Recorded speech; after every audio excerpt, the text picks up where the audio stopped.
अस्सलाम वालेकुम व्यूअर्स। उम्मीद है आप सब लोग खैरियत से होंगे और रमज़ानुल मुबारक के रोज़े जो है वो एंजॉय कर रहे होंगे। अनफॉर्चुनेटली हमारा चूँकि रीजन उसके अंदर वॉर चल रही है ईरान, इज़राइल और अमेरिका के दरमियान में, जो कि स्टार्ट यहाँ से हुई बट स्प्रेड होते हुए गल्फ़ रीजन को उसने घेर लिया। बट उसकी वजह से कुछ अपॉर्चुनिटीज़ भी पाकिस्तान के लिए क्रिएट हुई, लाइक दुबई जो कि रियल एस्टेट मार्केट थी और इन्वेस्टमेंट हब था, अभी भी है। बट उसमें ये वॉर स्टार्ट होने की वजह से चूँकि कुछ इनसिक्योरिटीज़ डेवलप हुई, जिसकी वजह से जो इन्वेस्टर है वो वहाँ से काफ़ी हद तक निकलेगा।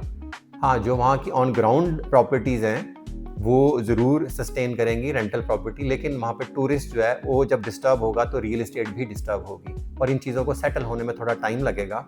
बट इस अपॉर्चुनिटी को ग्रैब करने के लिए पाकिस्तान के पास बहुत ज़बरदस्त मौका है। अगर पाकिस्तान गवर्नमेंट अपना जो यहाँ पे टैक्सेस हैं रियल एस्टेट की बाइंग एंड सेलिंग के ऊपर, उसको रिड्यूस कर दें, तो उसकी वजह से ये है कि हम इन्वेस्टर का फ़्लो पाकिस्तान की तरफ कर सकते हैं। और उसमें सबसे इम्पॉर्टेंट ये है कि फॉर एग्ज़ाम्पल जब कोई एक कस्टमर ट्रेड करता है, क्योंकि अभी हमने सिर्फ एंड यूज़र बेस्ड मार्केट जो है वो उसको डेवलप किया हुआ है, बट इन्वेस्टर्स के लिए ये मार्केट में बिल्कुल भी चाम नहीं है। टैक्सेशन इतनी हैवी है कि उसमें अल्टीमेटली जब आप पूरी एक ट्रांजैक्शन कंप्लीट करते हैं तो आपको जो सेविंग होती है बाज़ औक़ात उससे ज़्यादा टैक्सेशन होती है, तो आपको कुछ बचता नहीं है।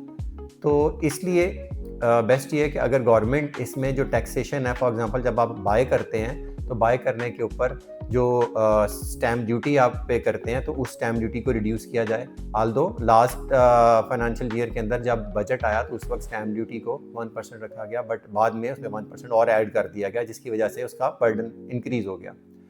और इसी तरह से जो इन्वेस्टर्स हैं उन्होंने ऑब्वियसली आज जो परचेज़ करेगा कल को वो सेल भी करेगा, और सेल करेगा तो वो उसमें से प्रॉफिट टेकिंग कर सकेगा। बट सेलिंग के ऊपर हमने जो उसकी रेशो है वो काफ़ी हैवी कर दी। 4.5% जो कि C236 कैपिटल गेन टैक्स जो कि विद होल्डिंग टैक्स है वो हम पे करते हैं, और उसके बाद गेन टैक्स की स्लैब भी फिक्स कर दी गई है 2024 के बाद से, तो उसमें भी आपके जो टैक्सेशन की रेशियो है वो काफ़ी हैवी हो जाती है। तो गवर्नमेंट से रिक्वेस्ट है कि अगर हम चाहते हैं कि हम इस सिचुएशन से भरपूर फ़ायदा उठाएं तो वो इन टैक्सेस की जो रेशो है उसको बिल्कुल रिड्यूस करें, ताकि ज़्यादा से ज़्यादा लोग इस रियल एस्टेट से मुस्तफ़ीद हो सकें। और वो ये इटसेल्फ एक इंडस्ट्री है जिसकी वजह से 60-70 मल्टीपल इंडस्ट्रीज़ भी चलती हैं। तो खाली ये एक इंडस्ट्री नहीं चलेगी, जब ये एक चलेगी तो बाकी ओवरऑल पूरी इकॉनमी का पहिया भी चलेगा, तो उससे ओवरऑल सबके पास रेवेन्यू भी आएगा और मुल्क खुशहाल भी होगा। लेकिन ये बात सिर्फ और सिर्फ अगर हम कहें कि गवर्नमेंट के एंड के ऊपर, तो गवर्नमेंट के एंड से हट के जो प्राइवेट सेक्टर्स हैं और जो प्राइवेट नॉन प्राइवेट अदारे हैं उनसे भी मैं रिक्वेस्ट करूंगा। फॉर एग्जांपल जैसे कुछ जब आप परचेज करते हैं तो मेंबरशिप फीसेस हैं, लाइक इधर हमारी DHA में तो अच्छी खासी मेंबरशिप फीस है, और मेंबरशिप फीस वन टाइम होनी चाहिए, क्योंकि फर्स्ट टाइम आप मेंबर बनते हैं, सेकेंड टाइम तो वो मेंबर नहीं बनता, वो क्या बनता है आई डोंट नो। बट इसी तरह से ट्रांसफ़र फीसिस हैं, जैसे जैसे कहीं पे अगर गवर्नमेंट कहीं पर रिलीफ दे देती है तो यहाँ पर ट्रांसफ़र फीस को इतना इंक्रीज़ कर दिया जाता है, तो अल्टीमेटली जो ओवरऑल एक ट्रांजैक्शन की कॉस्ट है वो बहुत हैवी हो जाती है। तो हम रिक्वेस्ट करेंगे कि जो भी मल्टीपल इदारे हैं वो अपनी ट्रांसफ़र फीस, मेंबरशिप फीस, जो ट्रांजैक्शन की जो कॉस्ट है, जो गवर्नमेंट के टैक्सेस हैं, इनको इतना रखें कि लोग टर्नओवर के अंदर आ जाएं और इटसेल्फ एक इंडस्ट्री की तरह यहाँ पर भी ट्रेड हो। जितनी ज़्यादा ट्रेड हो सकेगी लोग उतने ज़्यादा खुशहाल होंगे और गवर्नमेंट को ज़्यादा से ज़्यादा रेवेन्यू आएगा। आप एक ट्रांजैक्शन में से ज़्यादा निकालने की बजाय मल्टीपल ट्रांजैक्शन में से थोड़ा थोड़ा निकाल लें, ताकि किसी पर भी बर्डन ना आए और विन विन पोजीशन बन जाए। प्लस गवर्नमेंट को चाहिए कि रियल एस्टेट रेगुलेटरी अथॉरिटी जो है उसको कायम करें और इसमें फिर इन्फोर्समेंट भी लेकर आएँ, ताकि जो फाइल सिस्टम है, ये जो हवा में चीज़ें बिक जाती हैं, उनका तदारुक किया जा सके और जितनी लैंड डेवलपर्स के पास होती है उससे ज़्यादा वो बेच ही ना सकें, और अगर कोई बेचता है तो उसको पेनलाइज किया जाना चाहिए। और लोगों को जो डिलीवरी का टाइम स्पैन पहले से कन्वे किया जाता है, उस डिलीवरी के टाइम स्पैन की भी इन्फोर्समेंट होनी चाहिए कि अगर उससे वो टाइम एक्सीड करता है तो अल्टीमेटली वो डेवलपर उन जो बायर्स हैं, जो उनके कस्टमर्स हैं, उनको फिर वो कंपनसेट करें। बट यहाँ पर उल्टा ही सिस्टम है कि जब टाइम बढ़ता चला जाता है तो प्राइस एस्केलेशन चार्ज कर ली जाती है, एडिशनल डेवलपमेंट चार्जेस चार्ज कर लिए जाते हैं और फिर कोई सुनने वाला भी नहीं होता।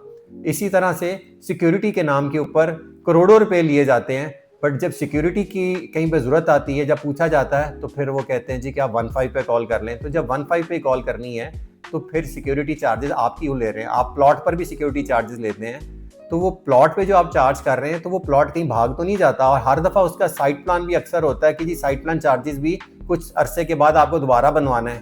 तो साइट प्लान तो एक दफ़ा बनना चाहिए, बार बार इसके चार्जेस क्यों लेते हैं?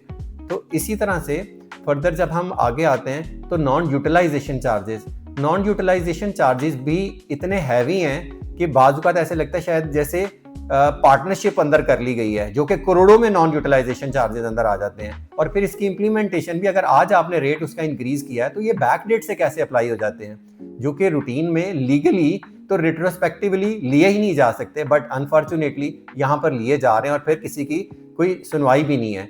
सो मैं रिक्वेस्ट करूँगा तमाम इदारों से भी, गवर्नमेंट से भी, और जो हमारे इन्वेस्टर्स हैं और जो हमारे कस्टमर्स हैं और जो हमारे दोस्त भाई हैं, कि सब लोग मिलके कोई ऐसा प्लेटफॉर्म बनाएं, ऐसा लाएअमल इख्तियार करें जिसमें विन विन पोजीशन बने, सब लोग एंजॉय भी करें, डिलीवरी भी हो, सेल भी हो और पीस ऑफ माइंड भी हो। कंसिस्टेंसी ऑफ पॉलिसी जो है वो बहुत इंपॉर्टेंट है। अनफॉर्चुनेटली हमारे मुल्क में ऐसा कुछ भी नहीं है, क्योंकि पॉलिटिकल इंस्टेबिलिटी होती है। पॉलिटिकल इंस्टेबिलिटी में आज जो पार्टी, कोई भी जो सियासी पार्टी है, अगर कोई रूल बनाती है तो जैसे ही वो जाती है तो नेक्स्ट पार्टी अपना रूल बना लेती है और वो बिल्कुल लॉज जो है वो चेंज हो जाते हैं। एमनेस्टी आनी चाहिए ताकि मुल्क में जो ब्लैक मनी सर्कुलेट कर रही है उसको एलिमिनेट किया जा सके। जब वो ब्लैक मनी एलिमिनेट होगी तो वो सिस्टम का हिस्सा बनेगी, तो ज़्यादा वर्किंग होगी। उम्मीद है आप दोस्तों को ये वीडियो पसंद आई होगी। इसमें भी अगर कोई राय आप दोस्त दे सकें तो काइंडली कमेंट बॉक्स में ज़रूर कमेंट कीजिएगा, ताकि नेक्स्ट टाइम हम उस पॉइंट को भी एड्रेस कर सकें। आइंदा वीडियो के आने तक आपसे इजाज़त चाहूँगा। अल्लाह हाफ़िज़।